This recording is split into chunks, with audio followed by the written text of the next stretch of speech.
বোমা উদ্ধার হওয়াটা মুর্শিদাবাদে বা পশ্চিমবাংলায় কোনো নতুন কথা নয়। বোমা, বন্দুক এর একটা গড় তৈরি হয়ে গেছে। রীতিমতো আগে বোমা তৈরি হতো, এখন বন্দুকও তৈরি হচ্ছে। পশ্চিমবঙ্গ সরকার এ ব্যাপারে একদম উদাসীন। ফলে থেকে যাচ্ছে, যেখানে সেখানে বোমা বিস্ফোরণ হচ্ছে, ক্ষয়ক্ষতি হচ্ছে, প্রাণ যাচ্ছে, বাচ্চারা পর্যন্ত মারা যাচ্ছে।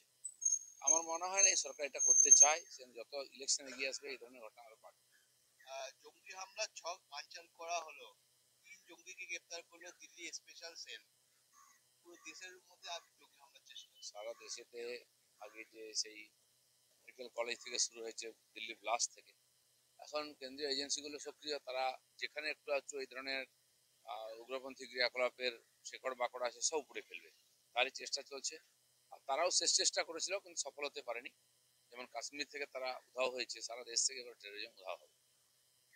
হরিহর পাড়ায় আবারও তৃণমূল কর্মী খুনের ঘটনায় চাঞ্চল্য। এই ধরনের সমাজ বিরোধীদের যদি পার্টির মধ্যে ঢোকানো, যারা বম বন্দুক নিয়ে ঘুরে বেড়ায় বা এই ধরনের কাজকর্ম করে, তো তার থেকে কেউ বাঁচবে না। সবারই ক্ষতিগ্রস্ত। টিএমসি এদের নিয়ে রাজনীতি শুরু করেছে, টিএমসি এইভাবে খতম হবে। পাকিস্তান যেভাবে টেরোরিজমকে আর প্রপোজ করেছিল, প্রমোট করেছিল আমেরিকার টাকাতে, আজকে পাকিস্তান দেশটাই ছিন্ন ভিন্ন হয়ে যাচ্ছে, বম ব্লাস্ট হচ্ছে, খুনোখুনি হচ্ছে। টিএমসি ওই যে সন্ত্রাসের রাজনীতি চালু করেছে পশ্চিমবাংলায়, তার ফল তাদেরকে ভুগতে হবে।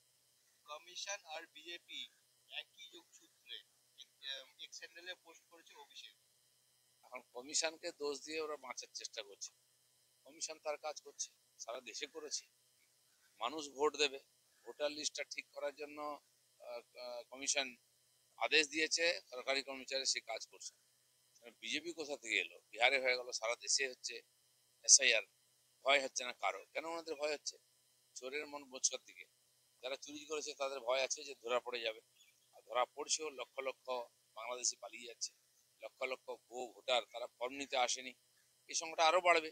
কিন্তু একটা জিনিস আমি জনগণকেও বলতে চাই, কিছু বিএলও সেই ভুয়ো ভোটারদের বাবার নাম নেই যাদের, ঠাকুরদার নাম দিয়ে দিচ্ছে। সেই ঠাকুরদার নামটাও ভুয়ো, কারণ সেটা কেউ খুঁজতে যাবে না, ডকুমেন্ট নেই যে তার ঠাকুরদা।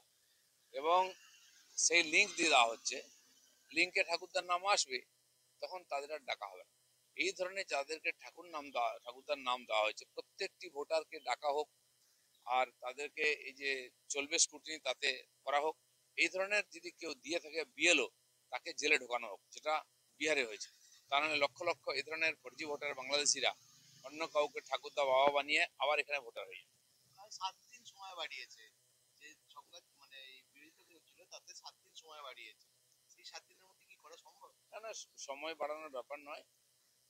লোক তো জমা দিয়েই দিয়েছে, কারো ফর্ম বাকি নেই। বাকিরা যারা ফর্ম পাননি তারা অনলাইনে করে দিয়েছেন। সাধারণ মানুষ খুব উৎসাহের সঙ্গে এই কাজ করছেন, তারা এটা দায়িত্ব মনে করেন। বিএলওদেরকে খেপিয়ে কাজে আর বাধা দেওয়ার চেষ্টা হচ্ছে। অন্যান্য রাজ্যে যদি হতে পারে 1 মাসের মধ্যে, এখানে কেন হবে না? তো খসড়া লিস্ট বার করতে 2 দিন দেরি হতে পারে, হয়তো আপলোড করতে একটু সময় লাগছে। কিন্তু যে কর্মচারীরা ফাঁকি মেরে পয়সা নেন, পার্টির ঝান্ডা নিয়ে ঘুরে বেড়ান, তাদের কাজ করা অভ্যাস নেই, সেজন্য একটু বেশি কাজ করতে হচ্ছে। কিন্তু ইলেকশন কমিশন সব দেখছে। যারা আপলোড করবে, রাজ্য সরকার লোক দিচ্ছে না বলছে। রাজ্য সরকার তো লোক নেই, তাই সব জায়গায় বিএলও দিতে পারেনি। এখানে নিয়ম ভেঙে পার্ট টাইম বা কন্ট্রাকচুয়াল এই ধরনের লোকেদেরকে রাখা হয়, যেটা বেনিয়ম। তো সেইভাবেই এখন টিএমসি চাইছে নিজের ক্যাডারদের ঢুকিয়ে তাদের দিয়ে তাদের মতো করে ভোটার লিস্ট তৈরি করতে। সেটা ইলেকশন কমিশন করতে দেবে।